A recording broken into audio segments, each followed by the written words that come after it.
Hello viewers, আসসালামু আলাইকুম। Jahns মম cooking ওয়ার্ল্ডে সবাইকে আরও একবার স্বাগতম। আজকে আমি আপনাদেরকে তৈরি করে দেখাবো প্যানকেক। তার সাথে চকলেট প্যানকেকটাও তৈরি করে দেখাবো। বড় থেকে ছোট সবারই খুব পছন্দের এই প্যানকেক। অল্প কিছু উপকরণে খুব অল্প সময়ে এই প্যানকেকটা বানিয়ে নেওয়া যায় এবং এই প্যানকেকটা খেতেও অনেক স্পঞ্জি হয়। আপনারা যদি আমার চ্যানেলে নতুন হয়ে থাকেন তাহলে প্লিজ সাবস্ক্রাইব করে আমার পাশে থাকবেন। এই প্যানকেকটা বাচ্চাদের টিফিনে অথবা বিকেলের স্ন্যাক্স হিসাবে দেয়া যায়। চলেন দেরি না করে শুরু করি। Let's go to my kitchen and cook. এখন আমি একটি মিক্সিং বোলে দিয়ে দিচ্ছি 2টা ডিম।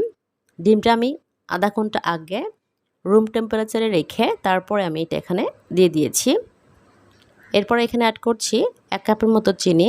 আপনারা যে যেরকম মিষ্টি খান সেই অনুযায়ী চিনিটা বাড়িয়ে কমিয়ে নিতে পারেন।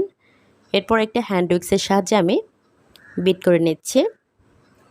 আপনাদের কাছে যদি হ্যান্ড উইক্স না থাকে তবে কাঁটা চামচ দিয়েই এগুলো বিট করে নিতে পারেন। কিছু টাইম আমি বিট করে নিয়েছি। এই পর্যায়ে আমি এখানে অ্যাড করছি রেগুলার সয়াবিন তেল। আমি এখানে 3 টেবিল স্পুন সয়াবিন তেল দিয়ে দিয়েছি। এরপর আবার বিট করে নিচ্ছি যতক্ষণ পর্যন্ত না চিনিটা গলে যায় ততক্ষণ পর্যন্ত। আমার বিট করা হয়ে গিয়েছে। এখন অ্যাড করছি 1 টিস্পুন ভ্যানিলা এসেন্স। আপনাদের কাছে যদি ভ্যানিলা এসেন্স না থাকে তবে আপনারা লেবুর রসও ব্যবহার করতে পারেন। ভ্যানিলা এসেন্স দিলে ডিমের একটা গন্ধ থাকে, সেটা থাকে না। এই পর্যায়ে অ্যাড করছি লিকুইড দুধ। আমি এখানে 1 কাপের মতো লিকুইড দুধ দিয়ে দিয়েছি। আর পরে আমি হাফ কাপ অ্যাড করব। এরপর দিয়ে দিচ্ছি স্বাদমতো লবণ দিয়ে আমি বিট করে নিচ্ছি। এখন আমি একটি চালনি নিয়ে নিয়েছি। চালনির মধ্যে দিয়ে দিচ্ছি 2 কাপ ময়দা। আপনারা ময়দার পরিবর্তে আটা ব্যবহার করতে পারেন। এরপর দিয়ে দিচ্ছি বেকিং পাউডার 1 টেবিল স্পুন। এই প্যানকেকটা তৈরি করতে বেকিং পাউডার একটু বেশি লাগে। এবার আমি চেলে নিচ্ছি। মশলা হয়ে গিয়েছে।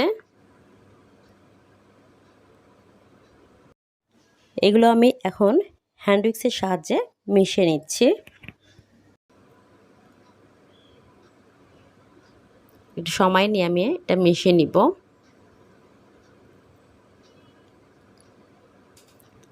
এই পর্যায়ে আমি অ্যাড করছি হাফ কাপের মতো লিকুইড দুধ। ব্যাটারটা হয়ে গিয়েছে। এর কনসিস্টেন্সিটা এরকম হবে। এখন আমি অন্য একটি বাটিতে কিছুটা পরিমাণ ব্যাটার উঠিয়ে নিচ্ছি।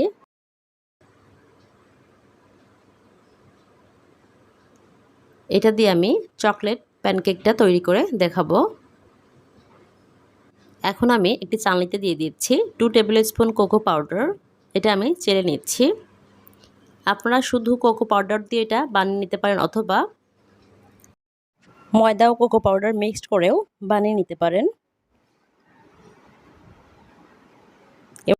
এখন আমি দিয়ে দিচ্ছি 2 টেবিল স্পুন লিকুইড দুধ দিয়ে আমি এটা মিক্সড করে নিচ্ছি। আমার ব্যাটারটা রেডি হয়ে গিয়েছে। এখন আমি চুলাতে প্যান বসিয়ে দিয়েছি। প্যানটা আমি গরম করে এর মধ্যে দিয়ে দিচ্ছি কিছুটা পরিমাণ ব্যাটার। এই পর্যায়ে চুলার আঁচটা মিডিয়াম টু লোতে রেখে আমি এটা কুক করে নিচ্ছি। ব্যাটারটাতে অলরেডি বাবল উঠতে শুরু করেছে। অসংখ্য ছিদ্র যুক্ত হচ্ছে।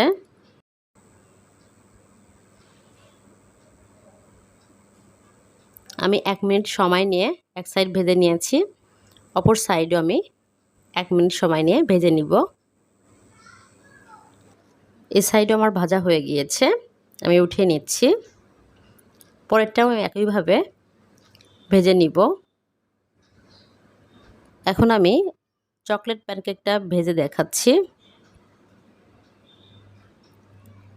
এটাও আমি একইভাবে 1 মিনিট সময় নিয়ে এক সাইড ভেজে নিচ্ছি।